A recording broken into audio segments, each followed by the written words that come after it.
High-suspension four-wheel drive vehicles, equally at home off-road and on trips down city streets, are still a growing market, despite rising fuel prices.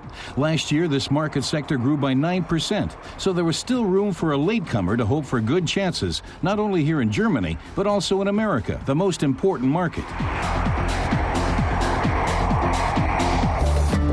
So it's not surprising that Audi's newest flagship vehicle initially overwhelms the observer with its sheer size. More than 5 meters long, almost 2 meters wide, and 2.3 tons in weight, the Q7 is a vast metal landscape. The coupe-like roofline ameliorates the massive impression somewhat. The new Audi is elegant and impresses with its power. In comparison with the huge Bavarian car, the second generation of Mercedes M-Class seems almost delicate. Its appeal is more visual. It is a fashionable, trendy car with a broad base and a somewhat stooped posture, with marked modeling, sportier than the Audi, and with a touch of rural charm. The Audi cargo area breaks the record for its class. Normally it holds 775 liters. If you fold down the back seats, that expands to 2,035 liters. Push a button and the loading edge lowers by 7 centimeters. A good idea that would be useful in the Mercedes as well. The trunk can be opened electrically if desired. It normally holds 551 liters, but 2,050 liters can fit in too. That's quite a big trunk.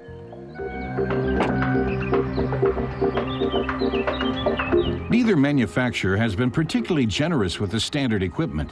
Many essential features have to be specially ordered, like the tire pressure gauge, front parking sensors, metallic paint, and the xenon headlights. But both standard versions include climate control, armrests, drink holders, and a rain sensor. Comparably equipped, the Audi is about 800 euros more expensive than the Mercedes M-Class here in Germany. After 2,000 kilometers of everyday driving, we take it out on the test route. Here the driving dynamics, safety, and driving comfort are checked.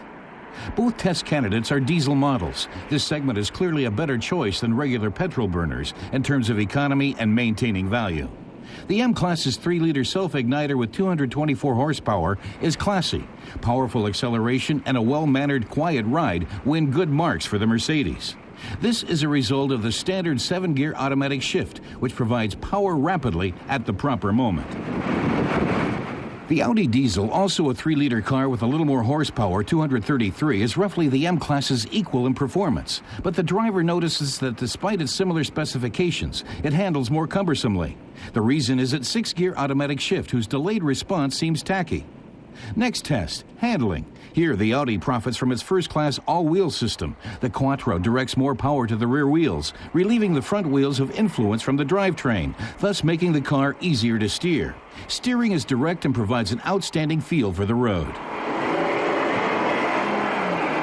The Mercedes, too, masters this test with ease, but it does have a slightly greater tendency towards lateral drift, and the steering could be a touch more direct.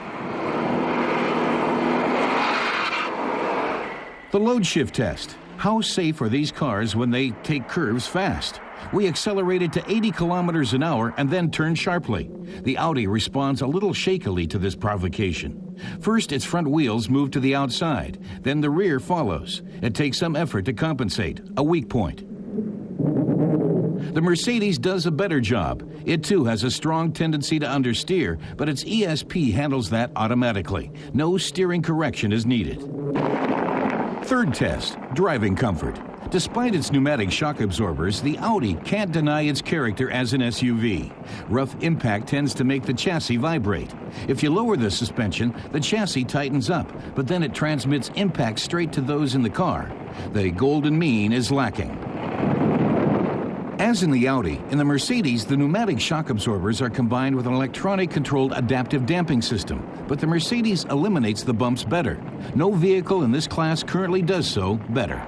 Fourth test, braking to a stop from 100 kilometers per hour on dry concrete. Both test cars slowed reliably in several tests. 37 meters for the Mercedes and 39 meters for the Audi are good values for cars in this weight class.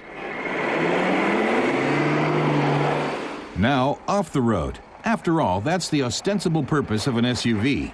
Most buyers won't have anywhere near the courage to do what the M-Class can do in this terrain. But that presupposes the optional off-road package, which costs 2,000 euros in Germany. Switchable center and rear immobilizers, reduction transmission, downhill speed control, and the large angle of driving slope make the Mercedes an all-round off-road master.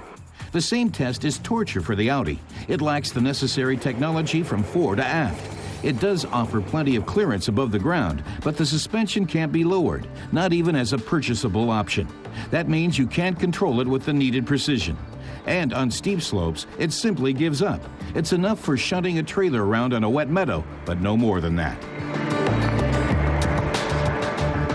And the bottom line, the price. The Audi Q7 starts at 48,900 euros in Germany, the Mercedes M at 49,532.